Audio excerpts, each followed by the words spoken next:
కంటే గొప్ప మందు. ఏ డాక్టర్ ఇవ్వలేని, ఏ ఫార్మా కంపెనీ తయారు చేయలేని అతి గొప్ప మందేమిటంటే, జీవితంలో మంచిగా సెటిల్ అయి ఆ తర్వాత రెస్ట్ తీసుకోవాల్సిన వయసులో ఆరోగ్యం బాగోలేదని హాస్పిటల్కి తీసుకెళ్తే ఆ డాక్టర్ మెడిసిన్ రూపంలో దొరకనిది ఫ్రెండ్షిప్ అనే మందు రాశాడు. అది చూసి చదివిన ఆయన పిల్లలు ఒక్కసారిగా షాక్ అయ్యారు.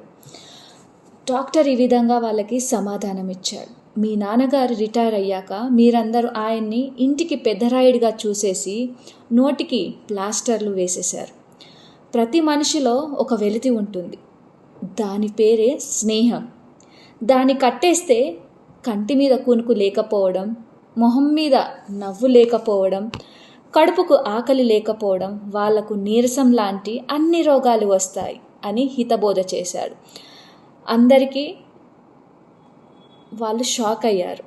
అదేంటి, ఫ్రెండ్షిప్ లేకపోతే ఇన్ని రోగాలు వస్తాయా అనేసి.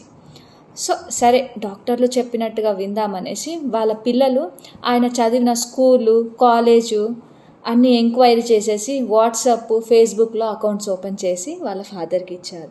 దాంతో ఆయన ఇప్పుడు ఫోన్లో బిజీగా ఉన్నాడు. ఎప్పుడు ముసి నవ్వులు, నెలకు ఒకసారి ఏదో ఒక వంక పెట్టుకొని ఊరికెళ్ళి స్నేహితులతో ఎంజాయ్ చేస్తున్నాడు. ఇంకా ఆయనకి డాక్టర్ అవసరం ఇప్పటి వరకు రాలేదు. అప్పటి నుండి ఏనాడు ఇంట్లో వాళ్ళకి ఈయనతో ఏ టెన్షన్ లేకుండా ఉంది. అందుకే అంటారు, నా మిత్రం నా సౌఖ్యం, మిత్రులు లేకపోతే సుఖం ఉండదు. స్నేహితులందరికీ ఈ కథ అంకితం. సర్వేజన సుఖినో భవంతు.